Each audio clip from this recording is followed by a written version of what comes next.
فلا نسأل شقه فآخره فاستغلب فاستوى على سوقه يوجب الزوال يخيط به الكفار. قال الله في مقام آخر: لقد من الله على المؤمنين إذ بعث فيهم رسولا من أنفسهم يتلو عليهم آياته ويزكيهم ويعلمهم الكتاب والحكمة.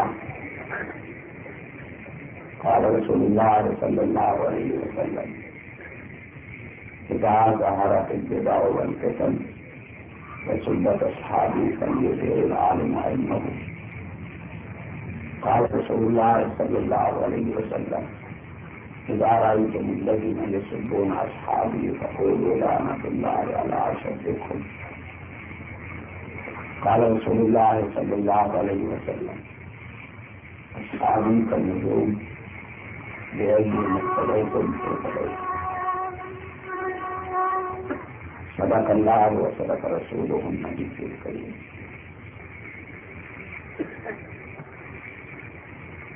صدر جلسہ حضرت اقدس معزز علماء کرام، گرامی قدر شامل عزیز نوجوانوں،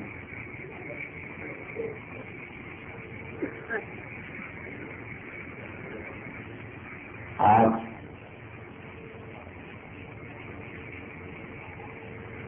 یکم جون بروز جمعرات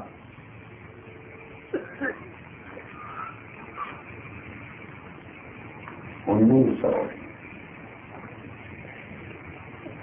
99 میں آپ کے شہر کی معروف دینی دستگاہ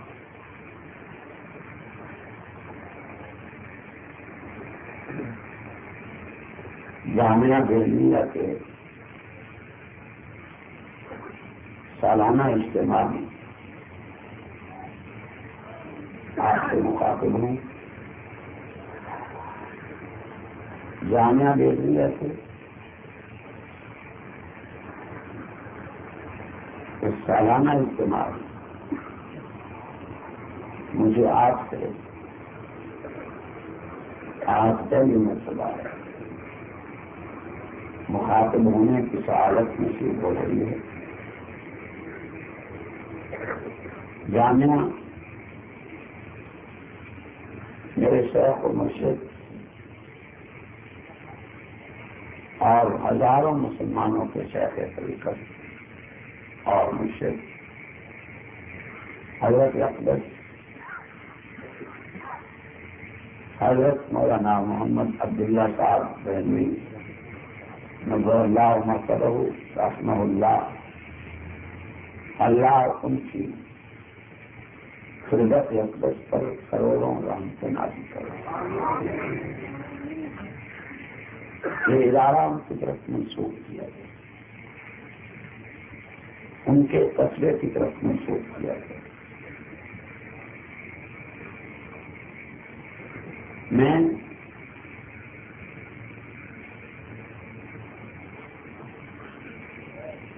آج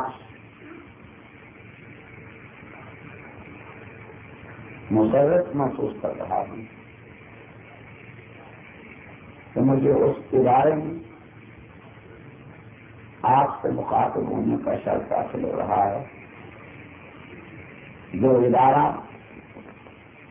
میرے مرشد رحمہ اللہ کی طرف منسوخ کیا گیا۔ رب العزت کی بارگاہ میں التجا ہے تو وہ ذات حق اس ادارے کو دن دگنا رات کو گنا ترقی نصیب کرے۔ مدارس عربیہ کی سالانہ اجتماعات چند مقاصد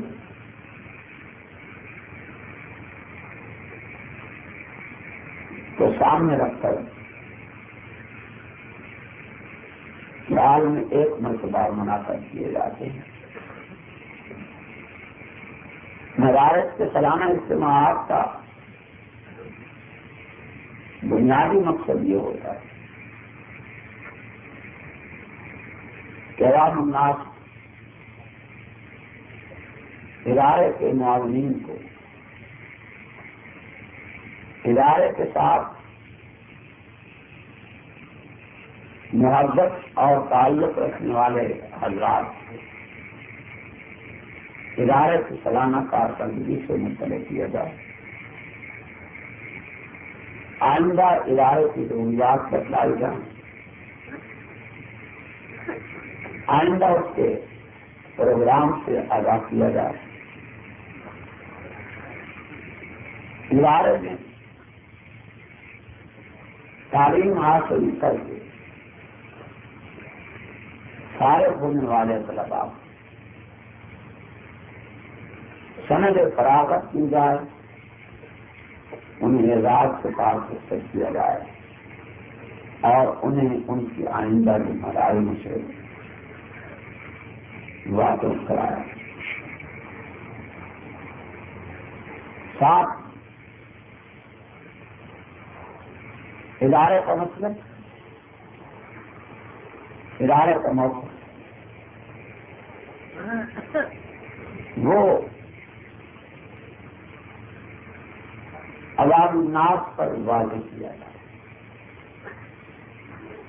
یہ ہیں وہ مختصر مقاصد جنہیں سامنے رکھ کے مدارس عربیہ کے سالانہ اجتماعات منعقد کیے جاتے ہیں۔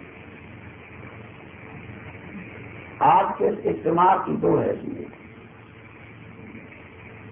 ایک حیثیت اس کی یہ ہے کہ یہ جامعہ کا سالانہ جلسہ ہے، اور دوسری حیثیت اس کی یہ ہے کہ یہ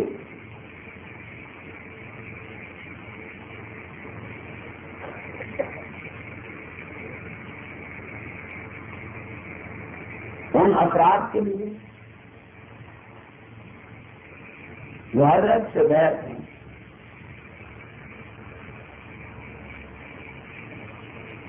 ان افراد کی تربیت کی خاطر دیر سے سالانہ اجتماع کا نام دیا گیا۔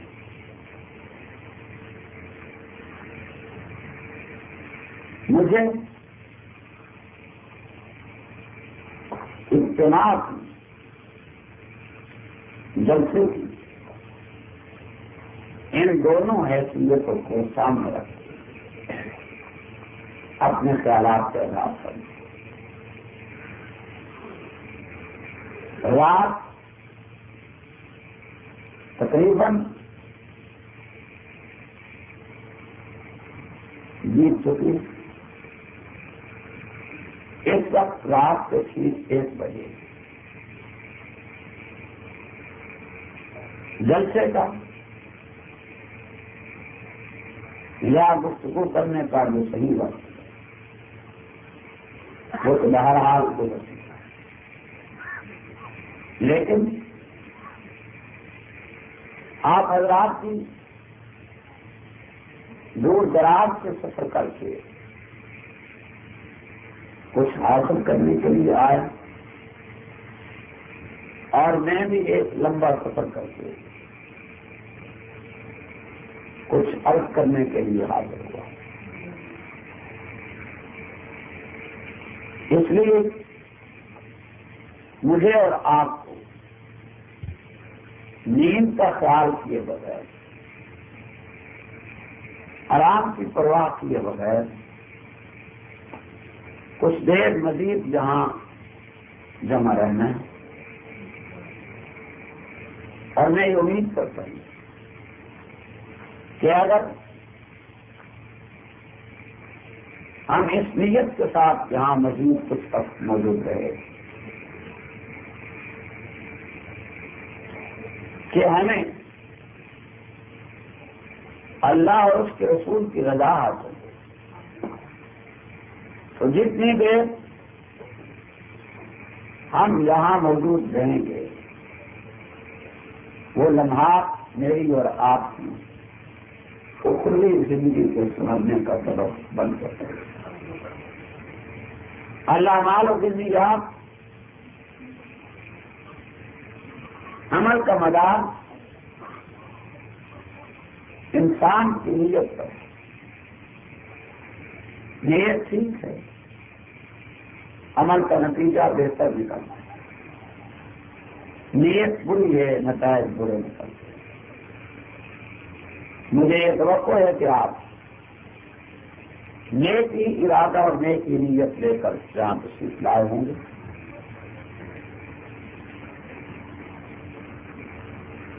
آپ حضرات کو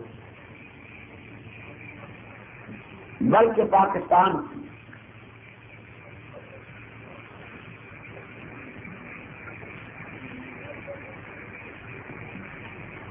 بہت بڑی تعداد کو، یا یوں کہہ لیجیے کہ ایک خاصی تعداد جو اہل سنت سے تعلق رکھتے ہیں، انہیں میری گفتگو کا انداز، میرا موضوع سخن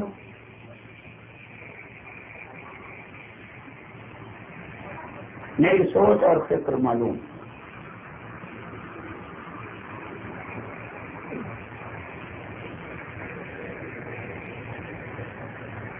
الفاظ بدل سکتے ہیں، تقریر کا عنوان بدل سکتا ہے، لہجے میں نرمی یا تلخی آ سکتی ہے، لیکن جہاں تک مقصد کا تعلق ہے وہ نہیں بدل سکتا۔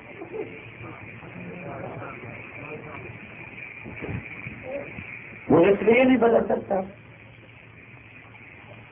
کہ میں ملک کے مختلف حصوں میں ایک بار میں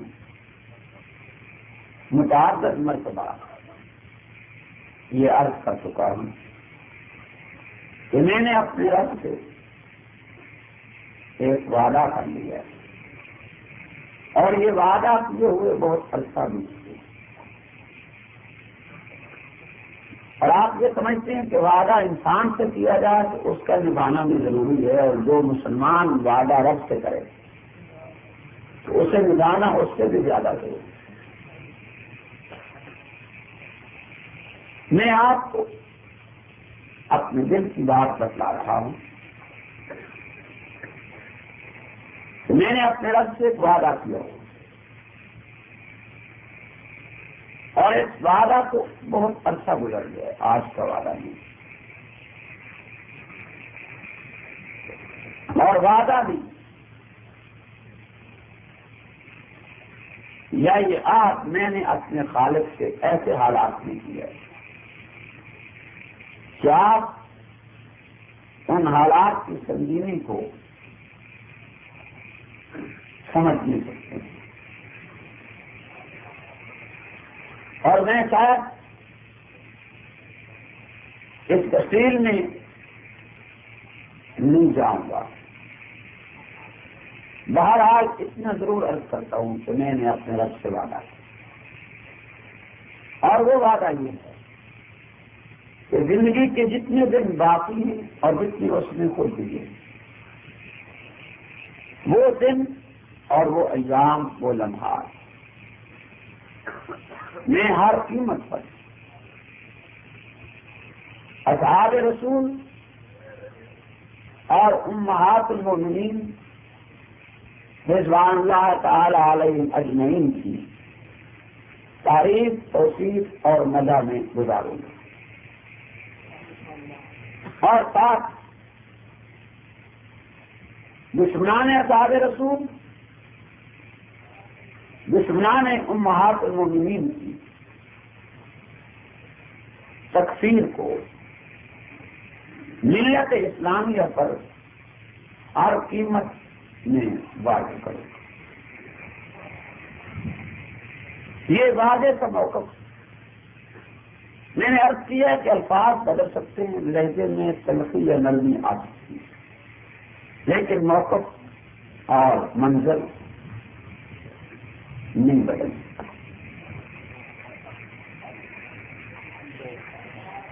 اور صرف یہی نہیں کہ میں اس موقف کو صرف جلسوں تک ہی بیان کر کے کافی سمجھتا ہوں، نہیں، بلکہ یہ خواہش اور تڑپ ہے کہ میں اسی موقع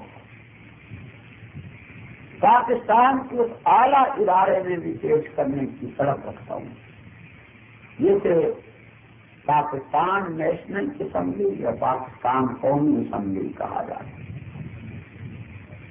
یہ کیوں؟ میں یہ سمجھتا ہوں اور ہر پاکستانی سمجھتا ہوں کہ جب تک کسی برائی کو روکنے کے لیے مؤثر قانون نہ بنایا جائے اور اس قانون سے عمل درآمد نہ کیا جائے، اس وقت تک وہ برائی نہ مٹ سکتی ہے، نہ رک سکتی ہے، نہ روکی جا سکتی۔ آپ حضرات کو بخوبی یہی ہے، قادیانیت ایک ناسور اور یہ ملعون پودا انگریز نے لگایا، پیغمبر اسلام کی بغاوت قادیانیت میں کود کود کے بھری ہوئی۔ ایک عرصہ تک اس فتنے کے خلاف ملت اسلامیہ نے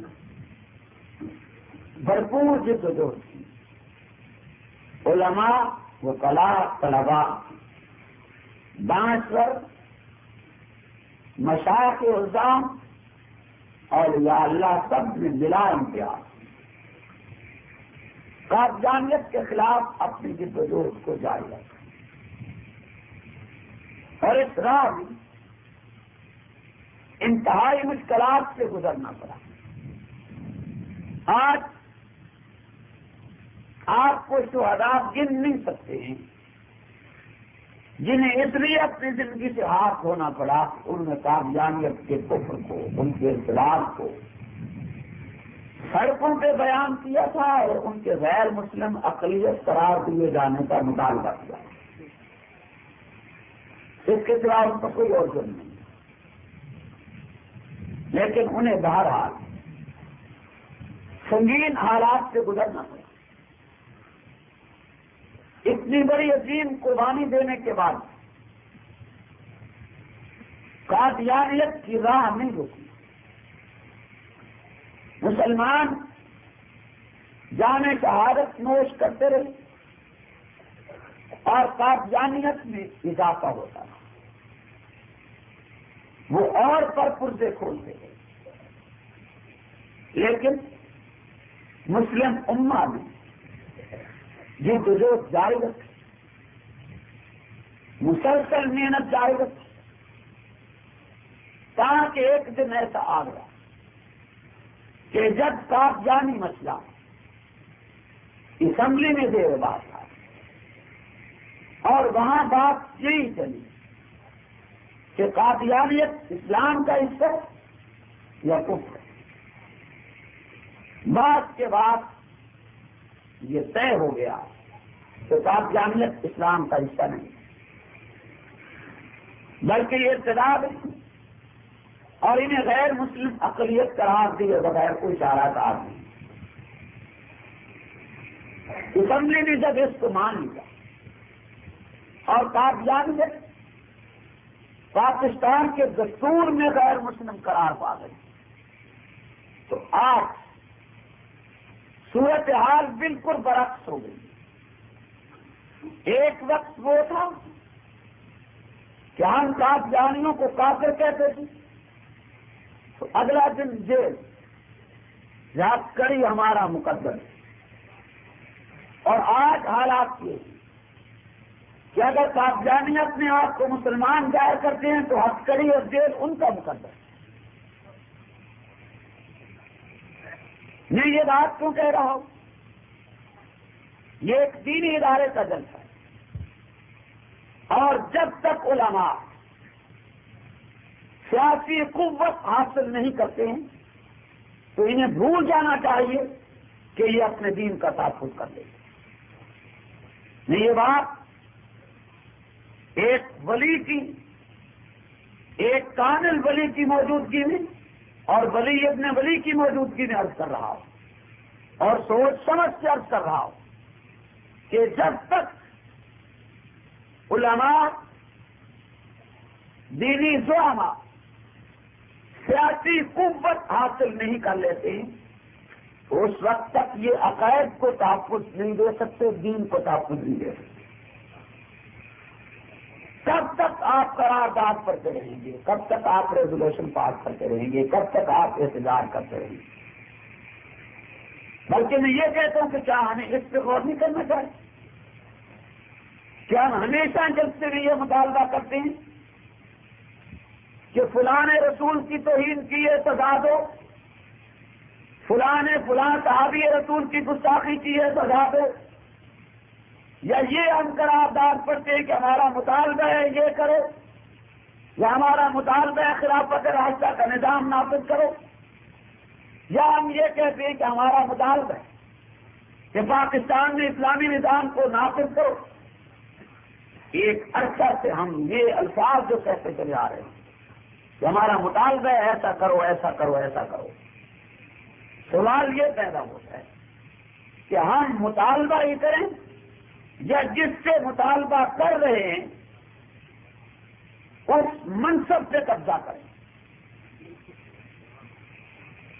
یعنی بھیک مانگنے میں ہی لطف ہے یا کچھ دینے والے مقام پہ ہمیں آنا چاہیے؟ ہاتھ پھیلانے میں لطف آتا ہے یا ہاتھ سے کچھ دینے میں لطف آتا ہے؟ اگر تو آپ کی سوچ یہی ہو کہ ہم بھیک ہی مانگتے رہیں تو پھر مرضی ہے اس کی، جس سے آپ بھیک مانگ رہے ہیں کہ وہ بھیک دے یا نہ دے. اس کی مرضی ہے آپ کو عزت سے رخصت کرے، اس کی مرضی ہے آپ کو بھی عزت کر کے رخصت کرے.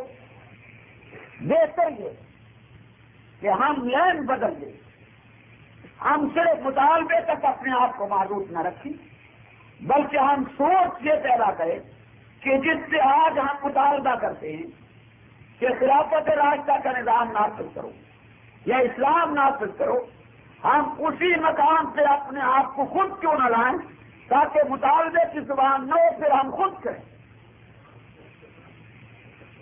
جب تک یہ سوچ نہیں بدلتی اس وقت تک میں جانداری کے ساتھ کہتا ہوں آپ اپنے دین کو تحفظ نہیں دے سکتے ہیں، اپنے ایمان کو تحفظ نہیں دے سکتے، قربان نہیں دے سکتے.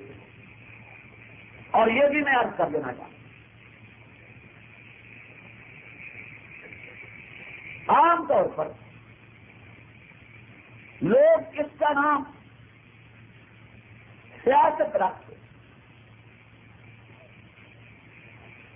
اپنے آپ کو بچا لیتے کہ ہمارے اس سے کوئی تعلق نہیں. نتیجہ یہ نکلتا ہے اپنے آپ کو اس سے نکال لیتے،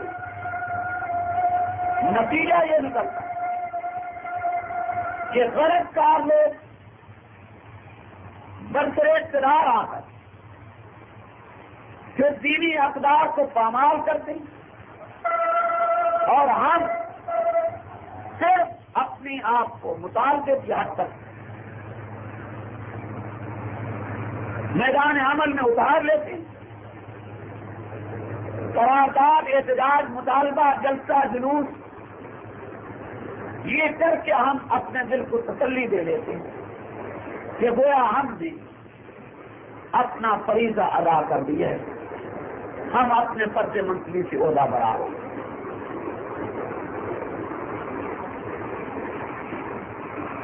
بلکہ بعض اوقات یہ بھی سنا جاتا ہے، لوگ کہتے ہیں کہ اچھے لوگوں کا، یہ نیک لوگوں کا ملکی معاملات میں کوئی عمل دخل نہیں، انہیں نہیں آنا چاہیے، انہیں اس میں دخل نہیں دینا چاہیے، انہیں الگ بیٹھ کے اللہ اللہ کرتے رہنا چاہیے.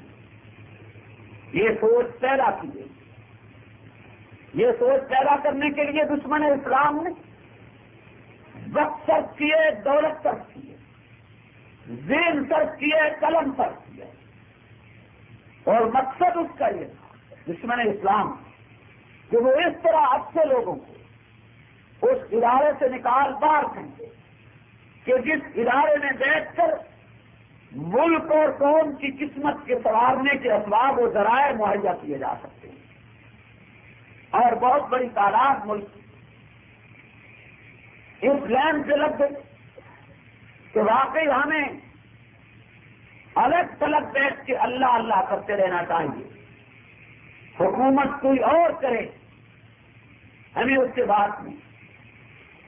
تو جب حکومت سے بات نہیں ہے، کوئی کرے، تو پھر آپ یہ توقع کیسے رکھتے ہیں کہ اس غلط کار سے آپ اسلام کا مطالبہ کریں گے تو اسلام آ جائے گا؟ آپ یہ ذہن کیسے رکھتے ہیں کہ آپ غلط کار سے مطالبہ کریں گے کہ اصحاب رسول کو گالی دی جا رہی ہے، گالی روکو تو وہ روک دے گا؟ آپ ایک آواز سے بدماش سے کیسے توقع رکھتے ہیں کہ آپ اس سے مطالبہ کریں کہ ملک میں زنا عام ہے، روکو تو وہ روک دے گا؟ یا جوا یا زنا یا ہیروئن عام ہے، اسے روکو تو وہ روک دے گا؟ پھر آپ یہ توقع کیسے رکھتے ہیں کہ آپ اس برائی کو ایک غلط کار آدمی سے رکوا لیں گے؟ وہی قاتل، وہی مخبر، وہی منصف، یہ توقع آپ کیسے رکھتے ہیں؟ یہ سوچ کس نے پیدا کی اور کہاں سے آئی ہے؟ میں نے آج اس گفتگو کا آغاز اس لیے کیا ہے کہ آپ سستی جنت تلاش کر رہے ہیں، سستی جنت کہ شیخ طریقت کے ہاتھ پہ بیٹھ کی اور جنت کے تمام دروازے اپنے لیے کھلوا لیے۔ بھول جاؤ، اس طرح جنت نہیں ملے گی۔ اگر ملک میں ظلم ہے آپ کو میدان میں آنا پڑے گا، ملک میں ستم ہے آپ کو میدان میں آنا پڑے گا، ملک میں اصحاب رسول کو گالی دی جا رہی ہے آپ کو میدان عمل میں اترنا پڑے گا، تب جنت ملے گی۔ جس طرح تم سستی جنت تلاش کرتے ہو، میں ذمہ داری کے ساتھ کہتا ہوں کہ یوں جنت نہیں ملتی ہے۔ نعرہ تکبیر، نعرہ صحابہ۔ ہاں، ملک میں خلافت راستہ کا نظام ہوتا، آپ بالکل الگ تھلگ ہو کے جنگل میں چلے کاٹتے رہتے تو کوئی اعتراض نہیں تھا، لیکن آج جنگل میں چلے کاٹنے کا وقت نہیں، آج میدان عمل میں اتر کر ظالم و جائر سلطان کا گریبان پکڑنے کا وقت ہے۔ ہر چیز کا ایک وقت ہوتا ہے، ہر چیز کے لیے حالات ہوتے ہیں۔ میں آگے چل کر اپنے اس موقع کو مزید واضح کروں گا اور انشاءاللہ وہ ذہن میں اترے گا۔ ہاتھ چلتے ہوئے یہ کہتا جاؤں کہ اگر میدان سیاست میں یا عملی میدان میں اترنا جائز نہ ہوتا تو شیخ المشائخ سلطان الاولیاء میرے اور آپ کے مرشد حضرت بیلوی رحمہ اللہ کبھی الیکشن نہ لڑتے۔ نہیں سمجھے میں نے کیا کہا ہے؟ آج کئی صوفی صرف مراقبے کو دین سمجھے رہتے ہیں، انہیں اپنے شیخ کا طریقہ کار دیکھنا چاہیے۔ اگر بیلوی قرآن جانتا تھا، سنت جانتا تھا، تو پھر جو اقدام اس نے کیے آپ کو کرنا پڑے گا۔ اللہ ان کی قبر پہ کروڑوں رحمت کرے۔ آج ہماری سواری کا باعث ذریعہ اور سبب یہی ہے، ایک تہجد گزار الیکشن میں کھڑا ہوتا ہے 200 ووٹ ملتے ہیں، اور ایک بدماش کھڑا ہوتا ہے 1,00,000 ووٹ دیتا ہے۔ کبھی آپ نے اس پہ غور کیا ہے کہ نہیں؟ کیوں کبھی سوچا ہے کہ یہ طریقہ کار کیا ہوگا؟ یعنی ایک نیک صالح پرہیزگار اور تہجد گزار کو پبلک اپنی قیادت کے لیے، ملکی معاملات کے لیے کیوں منتخب نہیں کر رہی؟ وجہ اس کی بنیادی وجہ کرتا ہوں۔ آپ رات دن ایک تبلیغ کرتے ہیں، بار بار ایک لفظ کو رپیٹ کیے، بار بار نیک لوگوں کا کوئی تعلق نہیں ملکی معاملات کا، یہ رب کریں۔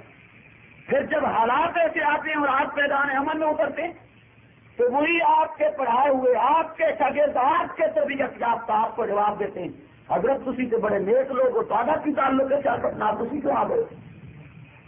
وہی سبق سے خود آپ نے یاد کرایا تھا، وہی وہ جواب بھی پیش کرتے، ورنہ انہیں کوئی ذاتی دشمنی ہے ہم سے کہ وہ ایک بدماش کو منتخب کرتے ہیں، ایک نیک اور صالح کو منتخب کیوں نہیں کرتے؟ اور میں یہ واضح عرض کر رہا ہوں کہ جب تک آپ اپنی یہ سوچ نہیں بدل لیتے ہیں اس وقت تک آپ اپنے دین کو بھی تحفظ نہیں دے رہے، دینی اقدار کو تحفظ نہیں دیا جا سکتا، عقیدے کو تحفظ نہیں ملتا۔ آج ہم چیختے اور چلاتے کہ صحابہ رسول کو گالی دی جا رہی ہے، گالی یہ سمجھنے نے کہا تھا، یہ سارے نہیں سمجھا۔ اگر ہم جس سے کہہ رہے ہیں وہ خود اسی طبقے سے تعلق رکھتا ہو تو صحابہ رسول کے تلرہ بند ہو جائے گا، اونچی آواز سے بند نہیں ہوگا، تو پھر ہمیں اس تبرے کو بند کرانے کے لیے صرف حال بات کسی سالانہ جلسے میں قرارداد کرنا ہے یا کوئی اور راستہ یہ لائن اختیار کرنی ہے کہ جس ذریعے سے ہم اس تبرے کو بند کر سکیں؟ جی عملی میدان میں آنا ہے یا نہیں آنا؟ اونچے کیوں نہیں بولتے آنا ہے؟ آپ جو آپ نالاں ہیں، ناراض ہیں، عورت سربراہ مملکت بن گئی ہے، مجھے اس بحث میں جانا نہیں، میں اپنے موضوع اور عنوان پہ چلوں گا، لیکن تھوڑی سی تمہید باندھنا چاہتا ہوں اپنے موقف کو سمجھانے کے لیے۔ آپ جو آپ نالاں ہیں کہ عورت مملکت کی سربراہ بن گئی ہے، تو آپ نے اس پہ بھی غور کیا ہے کہ وہ کیوں بنی؟ میرے تبلیغی جماعت کے بھائیوں نے الیکشن کے دن بستر اٹھائے اور گئے، انہوں نے ووٹ نہیں ڈالے، حتیٰ کہ کئیوں نے ووٹ نہیں بنائے، اور میرے کئی وہ بھائی اور بزرگ اہم ووٹ ڈالنے پر مسجد کے گوشے میں دیکھ کے مراقبہ اور تصویر کرتے رہے۔ جب آپ ووٹ نہیں ڈالتے ہیں، ووٹ غلط کار ڈالتا ہے، منتخب غلط کار ہوتا ہے، پھر اس کے انتخاب کے بعد آپ کو اب خدا یاد آیا کہ اب دعائیں مانگتے ہو کہ جو ادھر جاؤ۔ یہ میری بات آپ کو تلخ لگی، لیکن میں اس میدان سے گزرا ہوں، مجھے یہ تلخ تجربہ ہوا ہے، اس لیے مجھے یہ بات کہنا ہے۔ پھر آج جب دعائیں نہ مانگو کہ خدا کا غضب آ گیا، یا یہ حدیث نہ پڑھو کہ وہ قوم برباد ہو گئی کہ جس قوم کی سربراہ عورت بن گئی۔ یہ حدیث تمہیں پہلے معلوم تھی، تم نے اس وقت راہ کیوں نہیں روکی کہ جس وقت قوم سے منتخب کر رہی تھی؟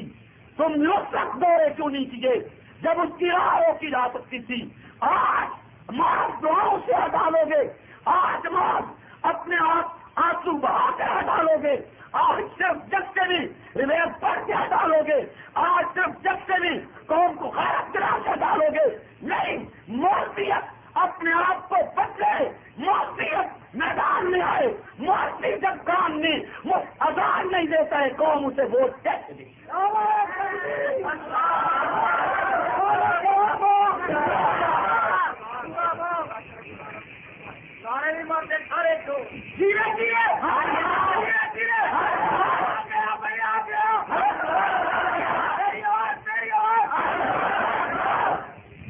یہ ذہن آپ کو بدلنا پڑے، تب جا کر اس کے بہتر نتائج نکل سکیں، ورنہ کوئی نتیجہ برآمد نہیں ہوگا۔ برے سے برا آدمی برسر اقتدار آتا رہے گا، برے سے برا، اور آپ اس پہ احتجاج ہی کرتے رہیے، اس کے سوائے کچھ نہیں ہو سکتا ہے۔ اور یہ بھی میں آپ سے عرض کروں کہ جس شخص نے سیاست میں حصہ لینا ہے اس کی نگاہ ہوتی ہے ووٹر پر، ووٹروں کی زیادہ تعداد برے لوگوں کی ہے، وہ اسی ذہن کے ساتھ چلتا ہے، اس نے تو ووٹ لینی۔ ووٹروں کی زیادہ تعداد نیک لوگوں کی ہے، پھر وہ اس انداز کے ساتھ چلتا ہے تو اس نے ووٹ لینی۔ جس طرح کا ماحول اور معاشرہ اس کو ملے گا وہ اس کے مطابق ڈھلتا جائے۔ آپ ایسا ماحول پیدا کریں گے تو لوگ آپ کا ساتھ دیں گے، آپ ایسا ماحول پیدا نہیں کریں گے تو ساتھ دیں گے۔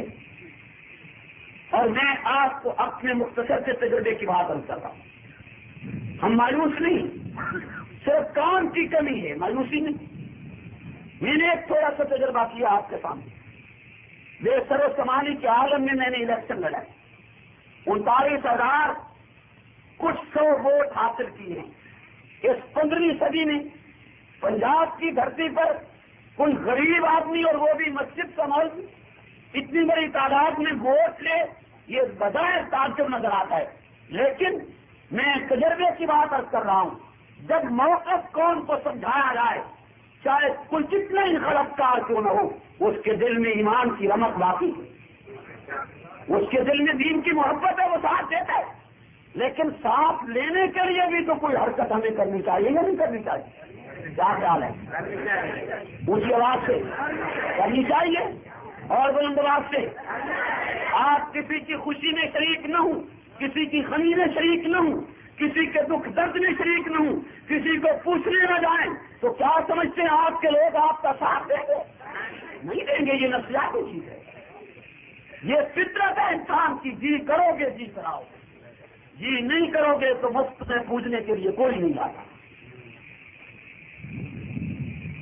مجھے اور آپ کو اپنے آپ کو بہرحال بدلنا. میں نے یہ کیوں کہا؟ مجھے اس کی تمہیدن ضرورت کیوں پیش آئی؟ میں یہ کہنا کہ آج پاکستان کی دھرتی پر اصحاب رسول صلی اللہ علیہ وسلم امہات المومنین کو دنیا جہان کی ہر گالی دی جا رہی ہے، ہر گالی. اصحاب رسول کو ماں کی گالی دی گئی ہے پاکستان میں، اور تحریر بقید یہ بھی نہیں کہ کوئی کتا زبانی بھونک گیا ہو اور بات آئی گئی ہو گئی ہو، نہیں. تحریر ہے، ریکارڈ پہ ہے. ماں کی گالی، بہن کی گالی، بیٹی کی گالی، یہ دنیا میں سنگین ترین اور فوش گالی شمار ہوتی ہیں. جو کسی کو ماں، بہن اور بیٹی کی گالی دی جائے، یہ وہ گالی ہیں جو اصحاب رسول صلی اللہ علیہ وسلم کو پاکستان میں دی گئی ہیں. اور دشمن نے جرأت کے ساتھ، ڈھٹائی کے ساتھ یہ گالی دی ہے، پوری جرأت کے ساتھ دی. اور صرف یہی نہیں، ماں بہن کی گالی کے ساتھ ساتھ اسے جو اور گالی ملی ہے وہ دی. اصحاب رسول کو کافر لکھا گیا، منافق لکھا گیا، ملعون لکھا گیا، شیطان اور ابلیس کا ایجنٹ لکھا گیا، شیطان سے بڑا جہنمی لکھا گیا، فرعون، نمرود اور قارون لکھا گیا، منافق رئیس المنافقین تحریر کیا گیا، جہنمی کتا لکھا گیا، دجال لکھا گیا، غاصب لکھا گیا، دھوکے باز لکھا گیا. حتیٰ کہ اصحاب رسول صلی اللہ علیہ وسلم پر لواطت کے الزامات کتابوں میں تحریر کیے گئے ہیں. اور یہ تمام وہ لٹریچر ہے، یہ تمام وہ کتب ہیں جو پاکستان میں موجود ہیں. پاکستانی پریس نے یہ کتابیں چھاپی اور پاکستان سے کتب خانوں پہ بکتی ہیں. اور پوری آزادی کے ساتھ اصحاب رسول اور امہات المومنین کے خلاف اس لٹریچر کو پھیلایا جا رہا ہے. کیا میں پوچھ سکتا ہوں پوری امت سے کہ تمہاری مسجد نے اس خلافت کو روک لیا، تمہارے مدثر نے اس کفر کو روک لیا، تمہاری خطابت نے اس کفر کو روک لیا، تمہاری جماعتوں نے اس کفر کو روک لیا، تمہاری پارٹیوں نے اس کفر کو روک لیا، تمہاری دعا نے اس کفر کو روک لیا. اگر روک لیا تو بتلاؤ، نہیں روکا تو پھر کوئی راستہ تجویز کرنا چاہیے یا نہیں کرنا چاہیے کہ اس ذریعے سے یہ کفر رک جائے. میرا مطلب یہ نہیں کہ مسجد معاذ اللہ کھا دی جائیں یا مدارس گرا دیے جائیں، نہیں. مسجد اور مدرسے میں تو لین دین ہی ہے، آگے عمل کا میدان ہے کہ اس پہ عمل کیا جائے یا نہ کیا جائے. مدرسہ تربیت دے گا، مسجد درس دے، لیکن اس کے بعد اس درس اور تربیت سے آپ نے عمل کر کے عملی کام کرنا ہے۔ اگر آپ کو عملی کام نہیں کرتے اور اسی پہ خوش رہتے کہ ہم نے آواز بلند کر دی ہے، تو میں نہیں سمجھتا کہ آپ کے لیے جنت کے دروازے کھل گئے۔ ان حالات میں جب اصحاب رسول کو یہاں تک ننگی سوچ اور گندی گالی دی جا رہی ہو، ایسے حالات میں میں نہیں تصور کر سکتا اس بات کو کہ آپ آسانی کے ساتھ بخشش کے ساتھ اس کیس لے کے چلے جائیں گے اور اس کے لیے کوئی لایا عمل آپ تیار اگر نہیں کریں گے۔ آپ کے ذمہ آج کے حالات میں سچ ہے کہ آپ اس کفر کی راہ روکنے کے لیے اپنی صفوں میں نظم و ضبط پیدا کریں اور اس کے لیے کوئی لایا عمل تیار کریں۔ اس کے لیے کسی لین پہ چل کے آپ عملی میدان میں آئیں۔ اگر آپ ایسا نہیں کرتے تو یہ تبرہ اصحاب رسول کے خلاف نہیں روک سکتا ہے۔ توجہ کیجیے، میں نے یہ الفاظ محض آپ کے جذبات مستعل کرنے کے لیے نہیں بولے، بلکہ یہ مبنی بر حقیقت ہے۔ یہ ایک پہ چیزیں موجود ہیں، آپ خود اس کا جائزہ لے مطالعہ کر سکتے ہیں، لاہور سے کتاب سکتے ہیں۔ اس کتاب کے خلاف مجھے تقریباً محتاط اندازے کے مطابق یہ 5واں برس جا رہا ہے کہ اس پہ چلاتے اور احتجاج کرتے، لیکن آج تک کوئی سنوائی نہیں۔ اس کی وجہ سے میں اس نتیجے پہ پہنچا کہ احتجاج اور قرارداد اس کفر کی راہ نہیں روکتی ہے، کفر کی راہ روکنے کے لیے کوئی اور اقدامات ہیں جو مجھے اور آپ کو کرنے چاہیے۔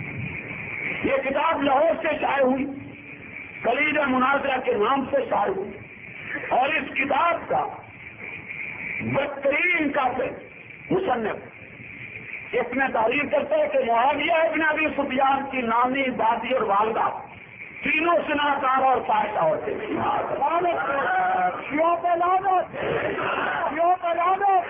مجھے دکھا سکتی کہ جس کے خلاف کتاب لکھی گئی ہو اور اس کی نانی، والدہ اور دادی کا نام لے کر یہ الفاظ لکھے تھے، کوئی اور بھی آپ پیش کر سکتے ہیں؟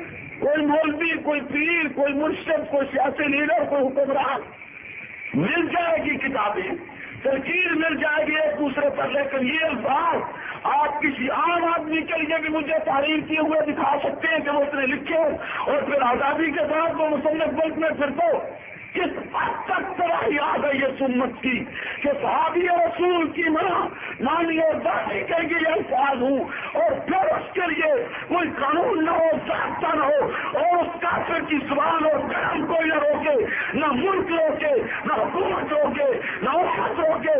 چاہے ان حالات میں آپ سمجھتے ہیں کہ آپ جنت چلے جائیں گے اور اس کفر کی راہ روکے بغیر چلے جائیں گے۔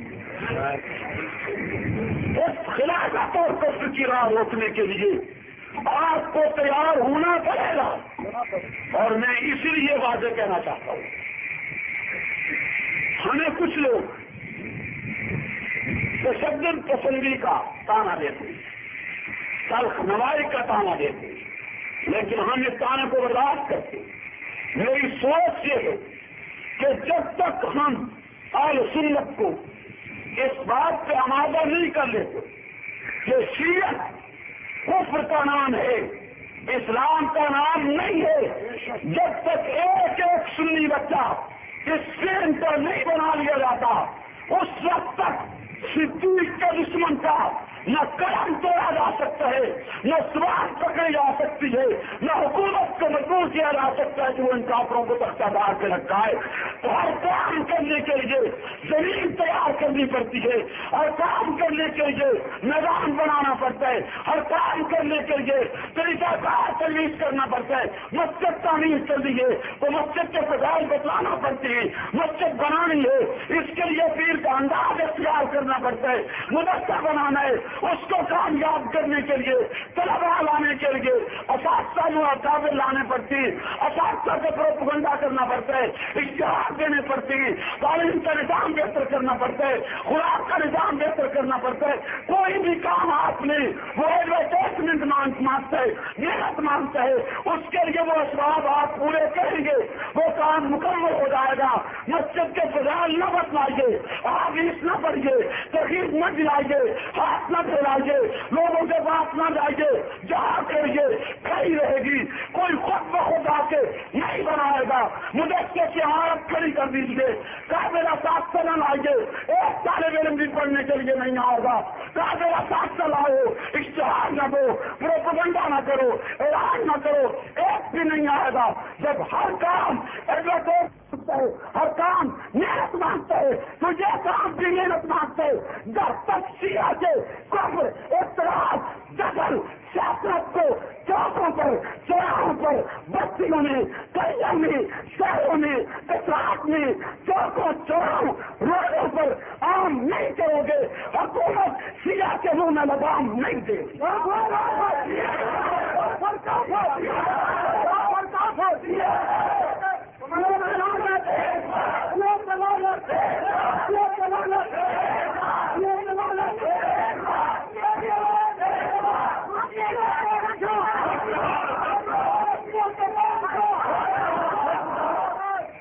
آپ کو یہ کام کرنا پڑے گا.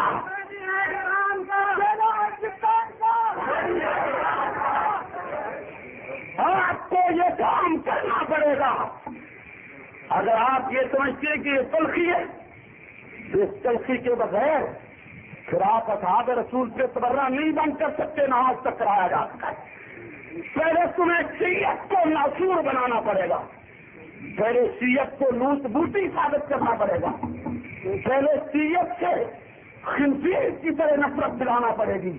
اور جب آپ نے سنی قوم کو اس سٹیج تک تیار کر لیا, سنی ان کے ساتھ رشتے چھوڑ گئے, سنیت ان کے جنازے چھوڑ گئی, سنیت ان سے کھانا پینا چھوڑ گئی, سنیت ان کے ساتھ تعلقات الیک سلیک فلان دعا چھوڑ گئی. جس دن سنی قوم کو اس انداز میں تیار کر لیا گیا, وہ دن پاکستان میں شیعت کا آخری دن ہوا. اس کے بغیر یہ کام نہیں ہو سکتا. میں اس کے بغیر حکومت سنتی ہے, میں اس کے بغیر سیدھا کام کرتا ہے. وہ وقت اور بھونکتے چلا گئے اور چلا جا رہا ہے. ہر جگہ گالی, صحابی رسول کو ماں کی, نانی کی, والدہ کی گالی. انہیں یہ گالی دیکھ کے کوئی تعریف نہیں کرتا, وہ کرے تو صحیح. اگلے دن آپ بدلہ لینے کے لیے تیار کھڑے. اس وقت آپ تمام تر اپنی محلے داری, برادری, تعلقات سب بھول جاتے. لیکن اگر اصحاب رسول کو گالی دی جاتی ہے تو پھر تعلقات آ رہے, برادری آ رہے. اس وقت آپ بڑے نرم مزاج اور بہت ہی زیادہ وسیع القلب, بہت ہی زیادہ اپنے آپ کو صوفی بنا لیتے کہ جی ہم تو ایسی کوئی بات نہیں کرتے. یہ باتیں تلخ ہیں. اسلام نرمی سے آیا ہے, یہ بات ہوتا ہے. اسلام نرمی سے آیا ہے, اسلام اخلاق سے پھیلا ہے, یہ ہمیں بات ہوتا ہے. لیکن میں بتلا دینا چاہتا ہوں, میں اس مسئلے کا انکار نہیں کرتا. ضرور اسلام اخلاق سے پھیلا ہے, ضرور اسلام نرمی سے آیا ہے, لیکن کبھی کبھی بدر بھی آیا ہے پورا. کبھی کبھی اسلام عہد بھی آیا ہے, کبھی کبھی اسلام خندق بھی آیا ہے, کبھی کبھی اسلام یرموک اور تبوک بھی آئے ہیں, اور کبھی کبھی اسلام پیغمبر کے ہاتھ میں ننگی تلوار بھی آئی ہے, اور کبھی کبھی اسلام یہ واقعات بھی آئے ہیں کہ رسول اعلان کرتے ہیں بیت اللہ کا خلاف تو پہلے تب بھی قدر کر دو. نہیں آئے ذرا صوفیہ ایک طرح یاد کر کے باقی بھول گئے. اجتماع ہے صوفیت کا, لیکن یہ وہ صوفیوں کا اجتماع نہیں جو کسی غیر پیر اور مرشد کا اجتماع ہو. یہ دہلوی جیسے مرشد کے مریدوں کا اجتماع ہے جس نے ہر ظلم و جور کو للکارا اور اعلان کیا ہے. مجھے آج تک یاد ہے میرے شیخ کہا کرتے تھے, الہیہ کہا کرتے تھے, چٹی قبر پوجنے والوں کا مجھ سے کوئی تعلق نہیں.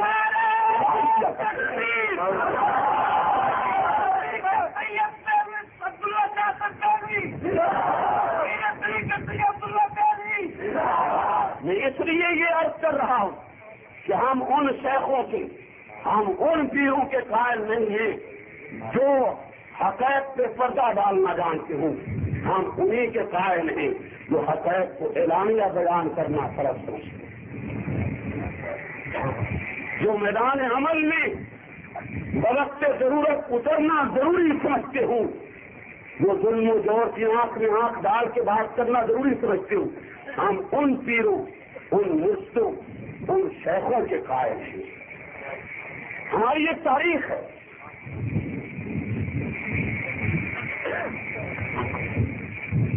ہم مرشد اس لیے نہیں بناتے کہ اگر بھینس دودھ نہ دے تو اس سے پچھے دم کرانے، ہم اس لیے نہیں مرشد بناتے۔ بھینس نے دودھ دینا ہے، رب کے حکم سے دینا۔ کیا خیال ہے آپ کا؟ نہیں دینا، نہیں دے گی وہ دودھ۔ دم کا انکار نہیں کرتا، آپ دم کرائیں، لیکن پیر اور مرشد اس لیے نہیں، لفظ مرشد کو سمجھیے، اس کا معنی تو ہدایت کرنے والا ہے، صرف پچھا دم کرنے والا نہیں ہے۔ آپ نے اس سے صحیح لین حاصل کرنی ہے، صحیح راستہ لینا ہے، صراط مستقیم کو سمجھنا ہے اور اس کے مطابق اس پہ چلنا ہے۔ تو یہی تو نہیں ہے کہ چینی دم کرا لی، پٹھے دم کرا لی، آٹا دم کرا لیا، گائے دودھ نہیں دے رہی، بھینس دودھ نہیں دے رہی، بچہ رات کو رو رہا ہے، لہذا پانی اور چینی دم کرائی اور آپ سارے ہو گئے۔ آپ نے سمجھا کہ ہم حق ادا کر دیا طریقت کا؟ نہیں، مرشد کے فرائض بھی کچھ اور ہیں، آپ کے فرائض بھی کچھ اور ہیں۔ راہ تو نہیں ہو رہے آپ؟ میں نے تو یہی تاریخ پڑھی اپنے اکابرین کی اور اللہ کی اور مرشدوں کی، میں نے تو یہی تاریخ پڑھی، انہوں نے تو کام کی ہے۔ شیخ العرب والعجم سید حسین احمد مدنی مرشد نہیں تھے؟ کیا خیال ہے؟ شیخ الہند مرشد نہیں تھے؟ اونچی آواز سے بولی، پکی بات ہے مرشد تھے۔ علامہ رشید احمد گنگوئی مرشد نہیں تھے؟ محمد قاسم نانوتوی مرشد نہیں تھے؟ تو پھر تاریخ پڑھیے ذرا، قاسم نانوتوی شاملی کے میدان میں تلواریں اٹھائے ہوئے کفر سے لڑتا کیوں نظر آتا؟ دیکھیے نا، پھر تاریخ پہ نگاہ ڈالیے، شاہ اسماعیل شہید بالا کوٹ میں کیوں کرتا ہوا نظر آتا؟ پھر تاریخ پڑھیے ذرا، دیکھیے حسین احمد مدنی جیل کیوں کاٹتا نظر آتا ہے؟ نگاہ دوڑائیے، اس سے آپ کو پتہ چل جائے گا کہ ہماری تاریخ کیا ہے، ہم کس قسم کی پیری کے قائل ہیں یا کس قسم کے مرشدوں کے قائل ہیں، یہ انہیں کیا کرنا چاہیے۔ اور یہ بات تو میں بہت نچلے درجے کی کر رہا ہوں، بہت بڑا مرشد ہے پیغمبر، پیغمبر سے بڑا اس کائنات میں اور کوئی مرشد نہیں۔ تو نگاہ دے رہا ہے اس مرشد اعظم پر کہ وہ پیٹ سے پچا باندھ کے میدان عمل میں کفر کے مقابلہ میں کیوں کھڑا ہے؟ آپ سستی جگہ تلاش کرتے ہیں۔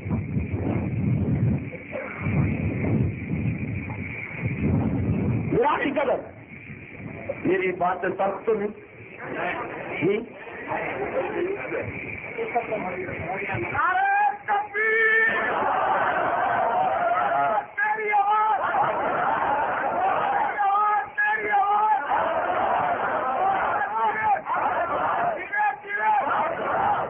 عطا اللہ شاہ بخاری کو بھی آپ مرشد مانتے ہیں یا نہیں مانتے؟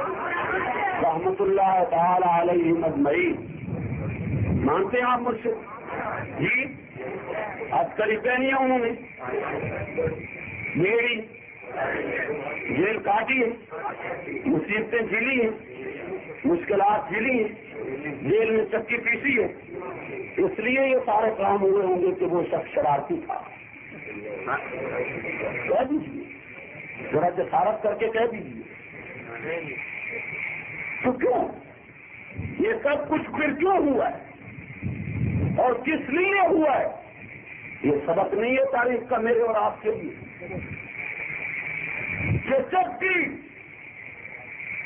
مملکت کے حالات بگڑے ہوئے نظر آئیں اس وقت میرا اور آپ سب کا طریقہ ہے کہ ہم اس کے لیے لین دیں، سوچیں، طریقہ کار اختیار کریں۔ ہاں، یہ بات درست ہے کہ ہر آدمی کی زندگی اپنی اپنی، کوئی محدود حد تک ذہن سازی کر سکتا ہے وہ کرے، کوئی میدان عمل میں اتر کے ظالم کا گریبان پکڑ سکتا ہے وہ کرے، اور کوئی ان کاموں کے لیے سرمایہ مہیا کر سکتا ہے وہ یہ تقسیم کار ہے. جو آدمی جس کام پہ فٹ آتا ہے اور جہاں پہ آتا ہے اور اس میں جتنی صلاحیتیں رب نے رکھی ہیں اس کو ان صلاحیتوں سے کام لینا چاہیے اور ان فرائض کو اسے اپنی صلاحیت کے مطابق سر انجام دینا چاہیے. میں عرض یہ کر رہا تھا کہ آج چھت تو نہیں گیا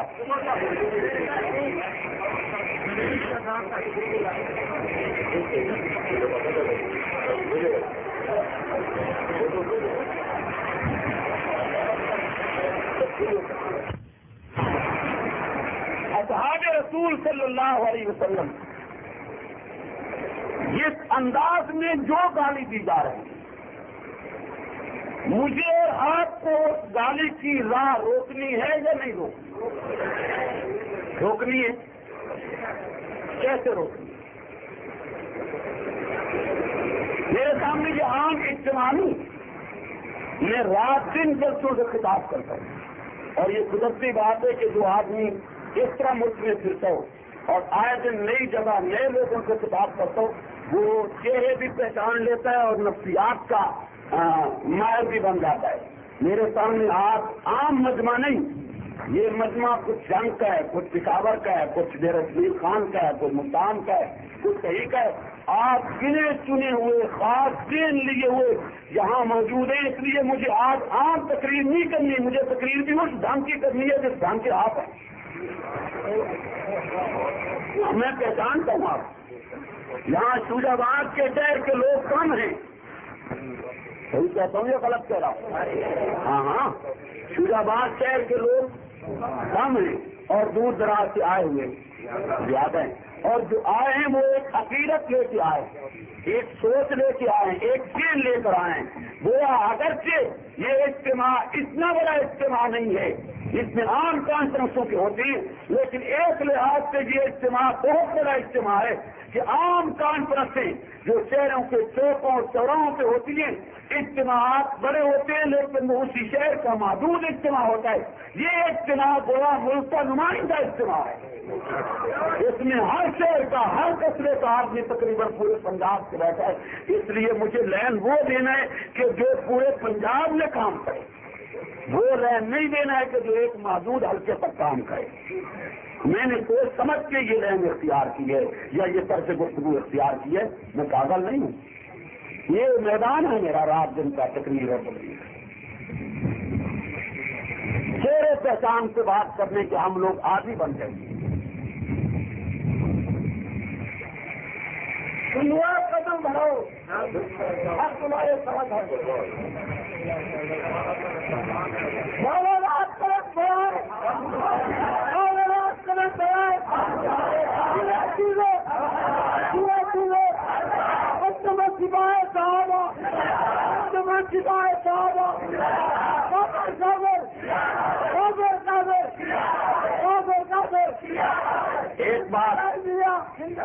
ایک بات ادب کے ساتھ درخواست کے ساتھ کہتا ہوں، جو وظیفے حضرت شیخ بتلائیں گے نا اور آپ نے پابندی کے ساتھ پڑھنے ہیں اسی کے ساتھ ایک وظیفہ یہ شکایت صحابہ کا بھی آپ نے پڑھنا. اگر آپ اعلانیہ نہ پڑھ سکیں، بعض اوقات حالات اجازت نہیں دیتے، ہمت نہیں ہوتے ہیں انسان کے حالات، ہر آدمی ایک جیسا نہیں ہے، تو آپ خفیہ یہ تصویر پڑھتے رہیں اس تمام وظیفوں کے ساتھ ساتھ ایک وظیفہ یہ. اور یہ میں مذاق کے طور پہ نہیں کر رہا، یہ ایمان اور عقیدہ ہے. صدیق کے دشمن کو کافر سمجھنا ایمان ہے اور اس کو مومن سمجھنا کفر ہے.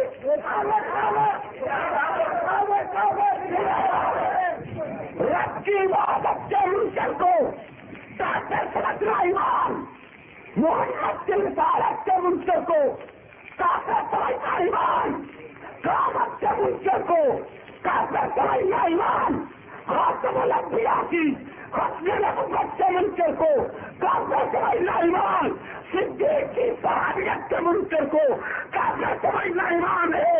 اگر آپ صدیق کی صحابیت کے منکر کو کافر نہیں سمجھتی ہے، تمہیں کوئی مسلمان سمجھنے کے لیے تیار نہیں ہو۔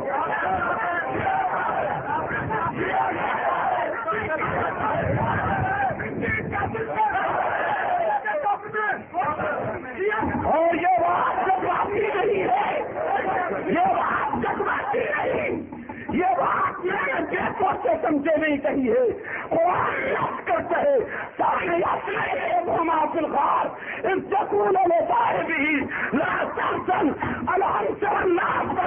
صدیق اس وقت میں دیا ہے کہ رب نے اس کو رسول کا صحابی کہا ہے، لصاحبہ کا لفظ صدیق کی صحابیت، تقدس، شرافت، عزت، دیانت، علم، کام، رفاقت نبوت پہ دلالت کر رہا ہے، واضح دلالت، کثیر دلالت ہے۔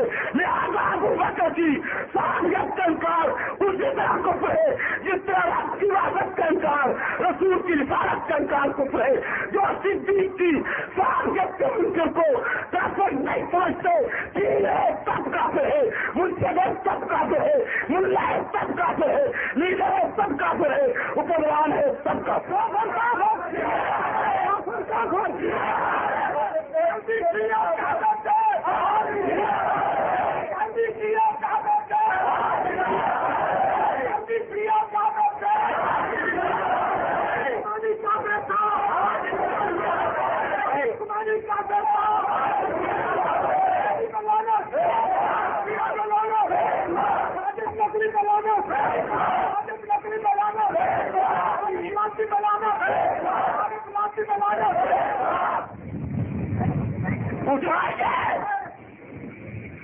اٹھائیے فتح عالمگیری جس میں 500 جج علماء اپنی قلم سے یہ تصدیق کر گئے ہیں، من انکر صحبت ابی بکر فہو کافر۔ جو شخص ابو بکر کی صحابیت کا انکار کرتا ہے فہو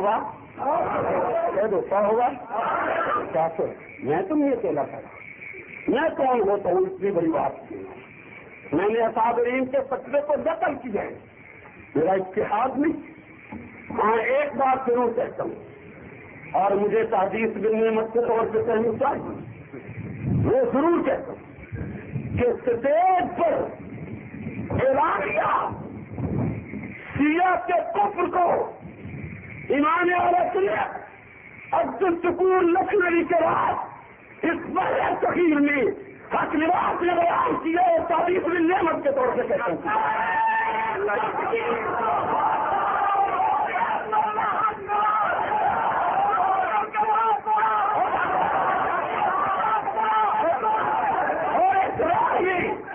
جتنی مشکلات آئی ہیں جیلی ہی، جتنے مخاطب آئے ہیں جیلی ہی، یہ لگتا آسان نہیں تھا۔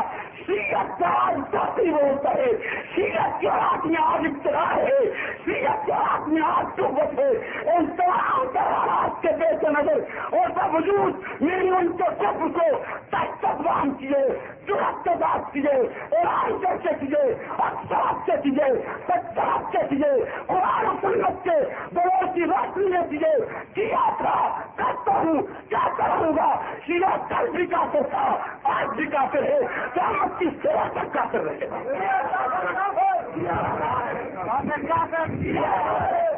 یہ لے جا ان نعرے بند کرو، ان نعرے کم کرو، بات جان مقام کی۔ اس کو آپ تلخی کہیں تب بھی یہ کرنے، نرمی کہیں تب بھی، گالیاں دیں تب بھی میں یہ بات کہوں گا، دعائیں دیں تب بھی یہ بات کہوں گا، اس لیے کہ کافر کو کافر سمجھنا ایمان ہے اور مسلمان کو مسلمان سمجھنا ایمان ہے۔ مسلمان کو کافر کہنا کفر ہے اور کافر کو مسلمان سمجھنا کفر ہے۔ اس مسئلے کو آپ معمولی نہ سمجھیں، اس کی وضاحت ضروری ہے۔ کیا وہ مولوی جواب دے نہیں ہوگا کہ جس کے پیچھے آپ ہمیشہ نماز پڑھیں، اس کی خدمت کریں، اس کو حضرت حضرت کہیں، قبلہ کعبہ استاد بھی کہیں، اور پھر اس کو علم بھی ہو کہ یہ شخص کسی شیعہ کے ساتھ رشتہ کر رہا ہے، اور رشتہ بھی یہ کہ بچی کا رشتہ دے رہا لے نہیں رہا، اور پھر وہ حضرت چپ رہے، پھر وہ قبلہ و کعبہ چپ رہے یا گول بات کرتا رہے، قرآن کا منکر کافر ہوں گے، گول بات کرتا رہے، وضاحت نہ کرے، اور آپ یہ رشتہ کر دیں تو نہیں تو یہ رشتہ نہیں ہوگا، نکاح نہیں ہوگا، نہیں ہوگا، یہ نکاح کے بجائے زنا ہوگا، اور اس مولوی کا ہاتھ ہوگا اس زنا میں، جس نے مسئلہ جاننے کے باوجود نہیں بتایا۔ گول بات کیا بات ہوتی ہے؟ یہ بھی کوئی طریقہ ہے کہ نہیں؟ گل بھی کرے تو پتہ ہی کسی نہ لگے، تو اس بات کرنے کا فائدہ ہپی مرے لٹ ہی بچے نہ، اگر لٹ بچائے بغیر سانپ نہ مرتا ہو پھر سانپ پھرنے بھی، لاٹھی اتنی عزیز ہے کہ پھر سانپ پھرے، درست مانتا ہوں بات کہ لاٹھی بچ جائے سانپ مر جائے مجھے کوئی اعتراض نہیں، اگر کسی میں یہ کمال ہے، یہ وقت ہے، وہ یہ کر گزرے، لیکن اگر سانپ نہ مرتا ہو تو پھر لاٹھی بچا بچا کے رکھنی، اس کو نت نیا رنگ کرانا ضروری نہیں، اس کا توڑ دینا ضروری ہے۔ لاٹھی بچاؤ، اگر تم سانپ مار سکتے ہو، مجھے کیا بات، مجھے سانپ مرا ہوا چاہیے، لاٹھی بچے یا نہ بچے،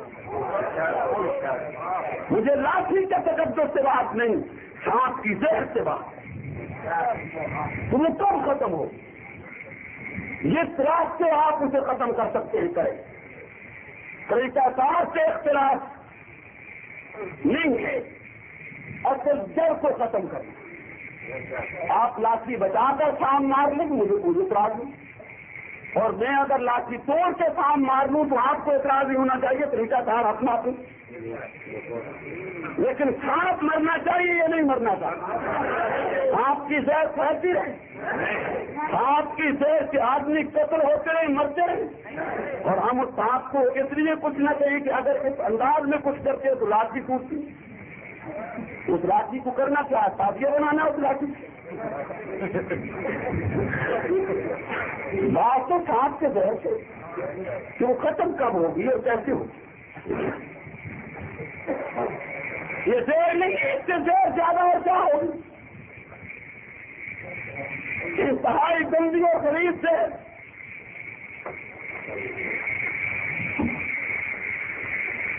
آپ اس زہر کا اندازہ نہیں لگا سکتے۔ آپ کو میری باتیں ضرور تلخ معلوم ہوتی، لیکن جب کوئی شخص میرا درد دل سن لیتا ہے مجھے تسلی ہے کہ وہ پھر ہمارے موقف کے ساتھ اتفاق کرتا ہے، بلکہ وہ یہ کہتے ہیں کہ اب بھی زبان نرم تھی اور تلخ ہوتی تب بھی برداشت، اصحاب رسول کے خلاف، امہات المومنین کے خلاف یہودی سانپ جو زور پھیلا رہا ہے، اس زور کا ذرا نمونہ ملاحظہ کیجیے۔ یہ کتاب ہزاروں کی تعداد میں آپ کے ملک میں اردو زبان میں گشت کر رہی ہے، حقیقت فکر ہنسیا، جواب فکر جعفریہ، ہزاروں کی تعداد میں یہ ملعون کتاب، گالیوں سے بھری ہوئی کتاب، غلاظت سے بھری ہوئی یہ غلیظ کتاب ہزاروں کی تعداد میں آپ کے ملک میں پھیلی ہوئی ہے۔ اس کتاب کے صفحہ 64 پر یہ کافر اور صرف کافری بدترین کافر، ابو جہل اور ابی لہب سے بڑا کافر، فرعون اور نمرود سے بڑا کافر، جانی دجال سے بڑا دجال، یہ بے ایمان اس کتاب کے صفحہ 64 پہ نوٹ کی سرخی دے کر لکھتا ہے، کہتا ہے نوٹ مکہ کی زلیخا بی بی عائشہ نے کیا رکھا، مکہ کی زلیخا بی بی عائشہ نے کیا رکھا تھا، یہ لفظ زلیخا طرز کے طور پہ کتا استعمال کر رہا ہے، مکہ کی زلیخا بی بی عائشہ نے کیا رکھا تھا، کہ حضور پاک نے اپنی ہم عمر بیویوں کے ہوتے ہوئے یا دوسری جوان عورتوں کے ملنے کے باوجود 6 سالہ ننھی اما جی سے اپنے 50 برس کے کم میں شادی رچائی.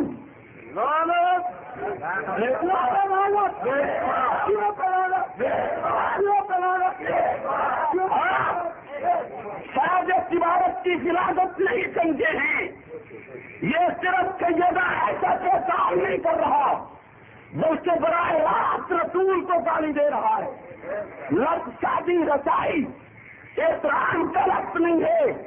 اپنے باپ کو کوئی نہیں کہتا کہ شادی رچائی گئی. شادی رچائی کا لفظ اس وقت آتا ہے جب غصے میں کہا جائے.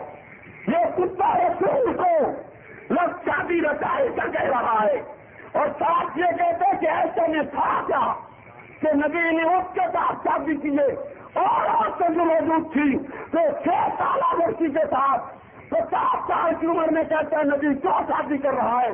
یہ کائنات کا بدترین کافر دجال اپنے دجال کتا اپنے کتا خنزیر اپنے خنزیر کافر اپنے کافر جانلی بن جانلی غلام حسین نقوی جانلی علی مصطفیٰ کا کافر مدرس یہ پیغمبر میں بڑا راز ایک آپ کر رہا ہے.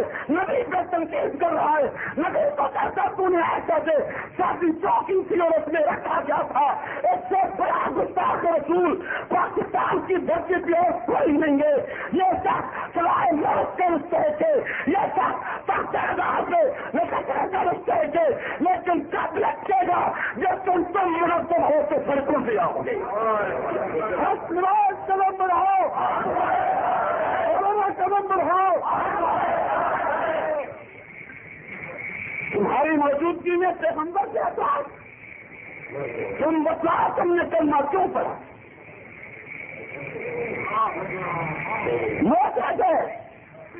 آپ نے نبی لبیا کیا یا سب کی شادی کی تھی. تیرا کیوں مجھے لبیا تیری معادت سے شادی کی. کتا کہہ رہا تھا میری یہ زبان تک نظر آتی ہے میرے اپنوں کو بھی سنو تم ملاؤں کو لیکن میں ایسا تو حلال نہیں دیتا ہوں دشمن کو زبان میں جواب دوں گا جس زبان میں اس کو تکلیف ہو ان سے سواست ہو اس کو پریشانی محسوس ہو کہ کسی نے نوٹس لی جائے. اور میں وعدہ کر رہا ہوں کہ پاکستان کی نیشنل اسمبلی میں سیاہ کو غیر مسلم اقلیت کا حق دلوایا جائے گا چاہے ایک پر مجھے 10 لاکھ نوجوان کی قربانی کیوں نہ دینا پڑے گا.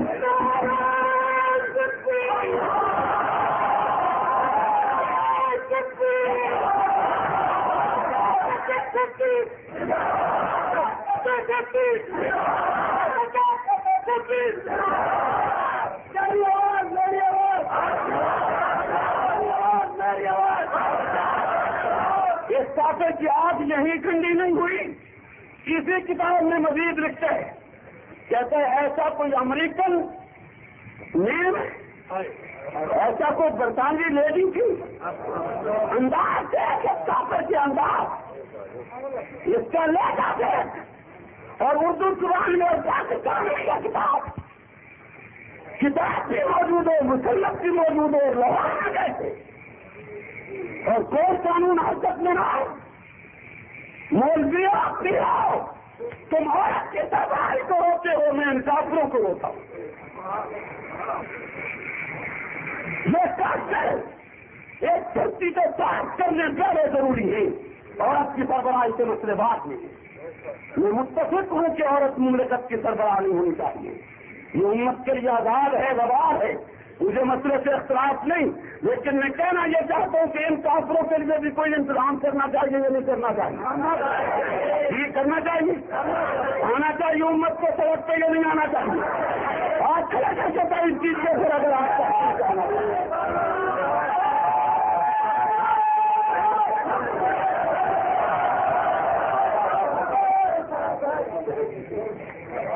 رسول کے ساتھ براہ راست اور پاکستان میں جہاں اتنی بڑی تعداد میں مسلمان بچے وہاں آج کوئی کتا اس کے کہے کہ نبی نے شادی کرنے کی ضرورت کیوں پیش آئی. یا فلاں عورت کے ساتھ شادی کیوں کی؟ کون ہے وہ کتا پوچھنے والا کہ نبی نے ایسا کیوں کیا؟ ان سے حق کس نے دیا اس بات کہ وہ براہ راست رسول پہ تنقید کرے؟ اور ان لفظوں نے کہ ایسا کوئی امریکن میں نقل کو اپنا راستہ خلافت کے خلاف ہوتا ہے، دل کانپتا ہے، کلیجہ منہ کو آتا ہے۔ اور یہ اردو زبان میں لکھتے تھے، عربی فارسی ہوتی تو محدود لوگ پڑھتے، یہ تو پرائمری 5 لڑکے بھی اس لٹریچر کو پڑھ رہے ہیں۔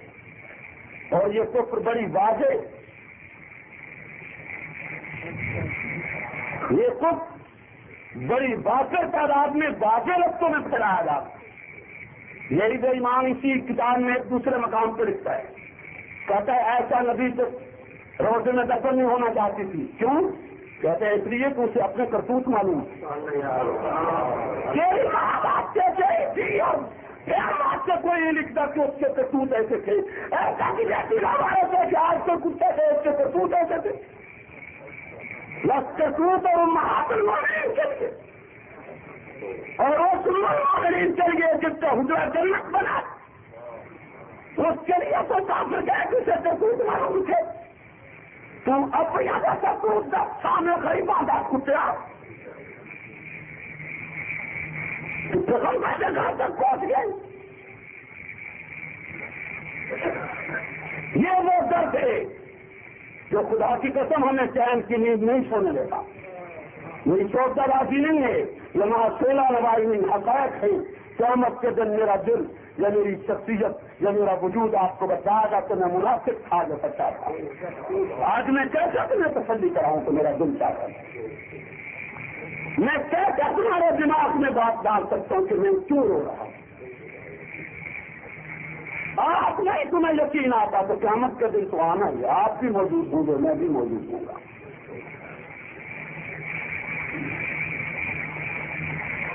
امیر گرامی قدر، میں بات مختصر کرتا ہوں۔ رات ساری بھیگ گئی، لیکن ایک درد دل جو میں آپ کی خدمت میں عرض کرنا ضروری سمجھتا تھا۔ میں مزید ایک بات کہنا چاہتا ہوں، لیکن وہ بات مائک پر لاؤڈ اسپیکر پر نہیں کہوں گا، اسپیکر بند کر دیں، اس لیے کہ گھروں تک آواز جاتی ہے اور الفاظ اتنے غلیظ ہیں کہ میں نہیں چاہتا کہ وہ الفاظ مائیں اور بہنیں سنیں، اتنے غلیظ ہیں۔ اور جب اتنے غلیظ ہیں تو میں انہیں پیش کیوں کر رہا ہوں؟ نقل کفر نواسط کے اصول کے ساتھ، اور اس اصول کے ساتھ کہ رب نے اجازت دی ہے کہ کافر کے کفریہ کلمات اگر اس لیے نقل کیے جائیں کہ اس کا رد مقصود ہو اور پبلک کو کافر سے متنفر کرنا مقصود ہو، تو اس وقت کافر کے کفریہ کلمات اور اس کی گالیاں نقل کی جاتی ہیں اور پھر رد کیا جاتا ہے۔ چنانچہ قرآن نے وہ گالیاں جو کافروں نے رسولوں کو دی تھی، شاعر کہا تھا، مجنوں کہا تھا، کذاب کہا تھا، معاذ اللہ، وہ رب نے الفاظ نقل کر کے اس کا رد کیا۔ سوال پیدا ہوتا ہے کہ رب نے وہ الفاظ نقل کیوں کیے؟ تو جواب یہی ہے کہ اس لیے نقل کیے کہ کافروں کی خباثت سے لوگ آگاہ ہوں کہ کتنے گندے لوگ تھے اور کتنی مختلف شخصیات کو گالیاں دیتے تھے، اور پھر اس کو رد کیا۔ اگر یہ اصول میرے پیش نظر نہ ہوتا، یہ اصول مجھے اجازت نہ دیتا، تو میں یہ الفاظ زبان پہ نہ لاتا، یہ لانے کے نہیں تھے۔ لیکن جہاں تک میں مزید احتیاط کر سکتا ہوں وہ احتیاط یہ کرنی ہے کہ میں یہ الفاظ مائک پہ نہ کہوں، لاؤڈ اسپیکر پہ نہ کہوں، کہ گھروں میں خواتین تک، بچیوں تک یہ الفاظ نہ پہنچے، لیکن کہہ اس لیے رہا ہوں کہ آپ نے جو غفلت کی چادر تان لی ہے، آپ جو سستی اور کاہلی کی ایک لمبی چادر تان کے سو گئے ہیں، آپ نے جو صرف ہیرو راجا کی کہانیاں سن کر اپنے لیے جنت منتقل کرا لی ہے، آپ نے جو کسی اور کہانیوں پر گزارا کر کے اپنے آپ کو مطمئن کر لیے ہے، آپ نے بیداری لانے کے لیے، سنیت کو جگانے کے لیے، سنی قوم کو منظم کرنے کے لیے سنیت کو ایک آئین کے نیچے لانے کے لیے اور اس کفر خلافت کی ہمیشہ کے لیے راہ روکنے کی غرض سے میں یہ کفریہ سے نقل کر رہا ہوں کہ شاید اس صورت میں تم بیدار ہو جاؤ اور تم ہمارے موقف کو سمجھنے میں کامیاب ہو سکو. توجہ کیجیے، ظلم کی انتہا ہو گئی، قیامت ٹوٹ گئی، اندھیرا چھا گیا. رب کا غضب جب تک دیتا ہوا نظر آتا ہے کہ آج اصحاب رسول کی ماؤں کو گندی اور ننگی گالی، جو گالی کسی عام بازاری آدمی کو بھی کوئی نہیں دیتا اور نہیں دے سکتا ہے، وہ گالی 14 صدی بعد اصحاب رسول کو جنہوں نے بچے دیے، وطن دیا، جان دی، نیکوں کی آئینوں کے سامنے کھڑے رہے، جنہوں نے پیٹ پہ پتھر باندھ کے دین کی ساتھ کر چھوڑی، جنہوں نے بھوک برداشت کر کے پیغمبر کا ساتھ دے چھوڑا، جنہوں نے کفر کے اڈے اکھیڑ پھینکے، جنہوں نے لاکھ عورتوں کی چاہیے ہمیشہ کے لیے مٹا دی، جنہوں نے پیغمبر اسلام سے لائے ہوئے ضابطہ حیات کو دور دور تک پہنچایا، جو کیسر، کسرا، انطاکیہ، قبرص جیسے جزیرے علاقے ممالک چھپا کر کے اسلام کا علم گاڑ گئے، قرآن پہنچا دے، سنت پہنچا دے، نبی کی ایک ایک سنت آپ تک منتقل کر گئے اور سب کچھ بچ کے اپنا سب کچھ قربان کر کے تم تک دین پہنچا گئے. آج ان صحابہ کو ماں کی گالی اور وہ بھی ننگی، وہ بھی انتہائی خلیج، وہ بھی انتہائی گندی دی جا رہی ہے جسے میں محض سے نقل نہیں کر سکتا ہوں. سنیو سنیو، ہائے مٹ گئی سنیت، ہائے مر گئے مولوی، ہائے مر گئی قوم، ہائے مر گئے مسلمان. اس حد تک ظلم بھی ہونا تھا ہماری زندگیوں میں. بغاوت بنو امیہ کے نام سے لاہور کا کتاب غلام حسین نقوی کافر ملعون رافضی کی چھپی ہے، اس کے صفحہ 331 پر فاتح مصر عمر بن عاص صحابی رسول رضی اللہ عنہ کو ماں کی گالی دیتے ہوئے یہ دجال بن دجال لکھتے کہ عمر بن عاص کی ماں نابغہ اتنی بدماش عورت تھی کہ دانتوں کے لیے اس کی ٹانگیں ہر وقت اٹھی رہتی.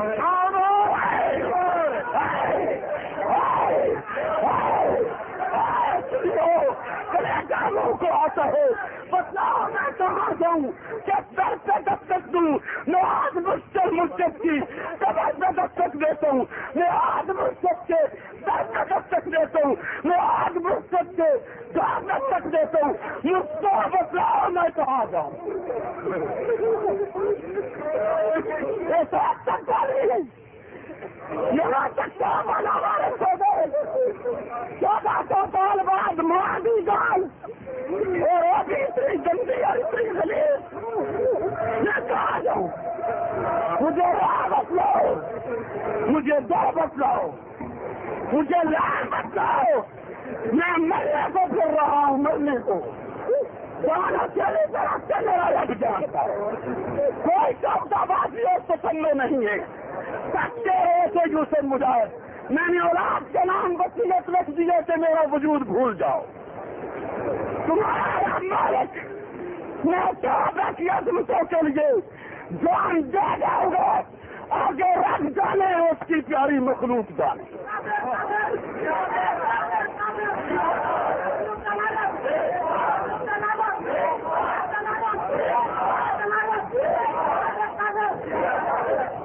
سپاہی صحابہ کے ہر سال کو ان کی یہ ڈپٹی ہے، وہ مفادات سے بالا تر ہو کر اس کفر کی راہ روکنے کے لیے لین ہموار کرے، اپنی صفوں میں نظم و ضبط لائے. سنیے، یہ وہ مجبوری ہے جس کی وجہ سے میری زبان میں تلخی آئی ہے، جس کی وجہ سے مجھے مشکلات سے گزرنا پڑا ہے. اگر تم ہمارے اس موقف کو صحیح سمجھتے ہو تو اپنے حالات بدلو، اپنی زندگیوں میں انقلاب لاؤ، اپنی زندگیوں میں تبدیلی لاؤ، ورنہ قیامت کے دن تم رسول کو منہ نہیں دکھا سکو گے کہ اس کی پیاری جماعت نے جس نے سب کچھ قربان کیا آج ان کی ماں محفوظ نہیں. لاہور سے چھپا اس پر بے ایمان مصنف لکھتا ہے کہ معاویہ بن ابی سفیان کی بیٹی اور اسی طرح تمام صحابہ کی بیٹیاں ایک نیا عاشق تلاش کیا کرتی تھی. نہ بیٹیاں محبوب صحابہ کی، نہ ان کی خدات محبوب، نہ نانیاں محبوب، نہ باپی محبوب، نہ ماں محبوب، نہ امہات المومنین محبوب، نہ خود رسالت محفوظ. یہ تمام کفر شیعہ کا کفر ہے. اگر اب بھی تم شیعوں کو کافر نہیں سمجھتے اور نہیں کہتے ہو پھر میں تمہیں مومن ماننے کے لیے تیار نہیں ہوں. باتوں کھڑا کر کے اور آج کے اجتماع میں کوئی ایک آدمی کہے جو کہ میں شیعوں کو کافر نہیں سمجھتا.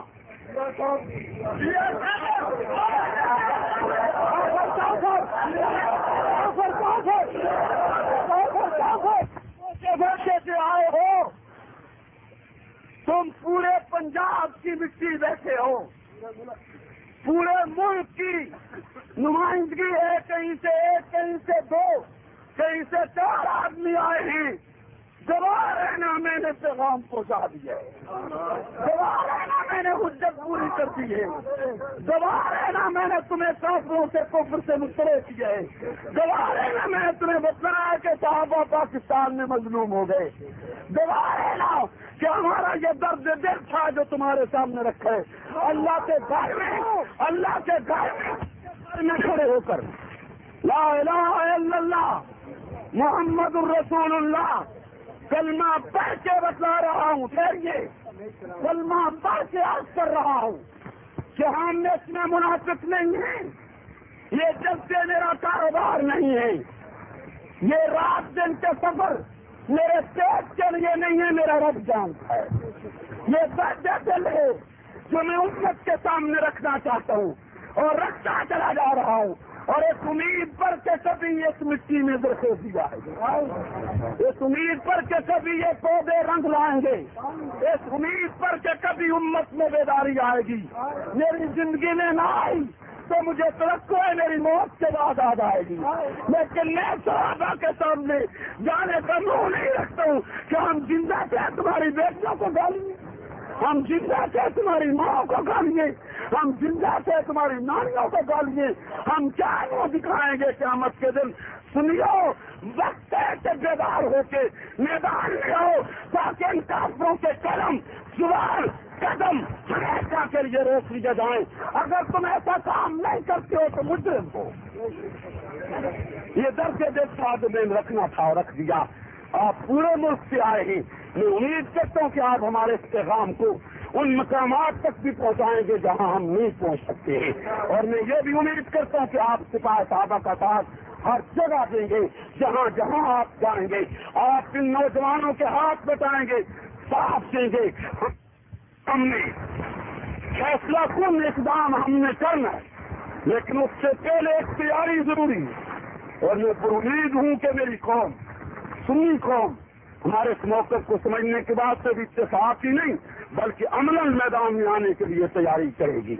رب العزت مجھے آپ کو صحیح لینوں کے کام کی توفیق بخشے، صحیح مشدوں کے ساتھ وابستہ رکھے اور صحیح پیروں کے ہاتھ پہ بیعت کرنے کی توفیق دے اور عملی اقدامات کرنے کی توفیق بخشے. اللہ رب العزت اس ادارے کو دن دگنا رات چوگنا ترقی نصیب فرمائے. حضرت شیخ کا یہ ادارہ، ان کا لگا ہوا یہ پودا، یہ ایک دن بہت بڑی دینی یونیورسٹی بنے. حضرت کے جتنے متبصرین، جتنے معتقدین، جتنے مریدین ہیں، رب العالمین ان سب کا خاتمہ ایمان سے کرے. ہم سب کو خلوص کے ساتھ، نیکریتی کے ساتھ، اصحاب رسول، امہات المومنین، اولاد رسول، رسالت مآب صلی اللہ علیہ وسلم کے ناموس کا تحفظ کرنے کی توفیق عطا فرمائے. وآخر دعوانا الحمدللہ رب العالمین.